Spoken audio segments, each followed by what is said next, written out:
ಯಾವ ಮೆಡಿಟೇಷನ್ ಮಾಡಿ ಬಂದ್ರಿ ಬಿಗ್ ಬಾಸ್ ಮನೇಲಿ? ಐ ಹ್ಯಾವ್ ದಟ್ ಟೀಮ್ಗೂ ಪಾಪ ಟೀಮು ನನಗೆ ಬೇಜಾರು ಮಾಡ್ಕೊಂಡು ಅಂದರೆ ಸಡನ್ ಎವಿಕ್ಷನ್ ಅವರೆಲ್ಲ ಅಂದ್ಕೊಂಡ್ರು ಅನ್ಸುತ್ತೆ ನಂಗೆ ಸಡನ್ನಾಗಿ may be I could not take it, ನನಗಿದ್ದ ಕೋಪಕ್ಕೆ I could not take the eviction ಅಂತ. ಅಂದರೆ ಸಡನ್ನಾಗಿ ಆಗೋಯ್ತಲ್ಲ ಹೆಂಗೆ ಸಡನ್ನು ಅಂದ್ಕೊಂಡಲ್ಲ.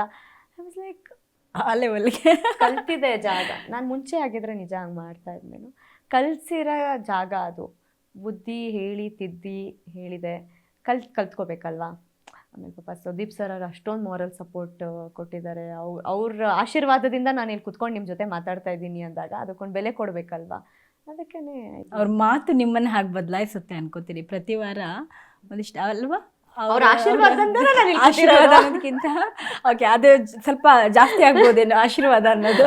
ಮಾರಲ್ ಮಾತು ಸಪೋರ್ಟಿಂದ ಮಾತುಗಳಿಂದ ಅವ್ರು ಹೇಳಿದ್ದು ಬುದ್ಧಿವಾದಗಳಿಂದ ಬೆಟರ್ ಪರ್ಸನ್ ಆಗಿ ಕೂತಿದ್ದೀನಿ ಅಲ್ವಾ. ಅದಕ್ಕಿಂತ ಏನು ಬೇಕು.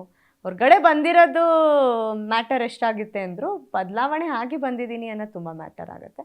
ಇಟ್ಸ್ ಅ ಕಾಲ್ ಅಷ್ಟೇ.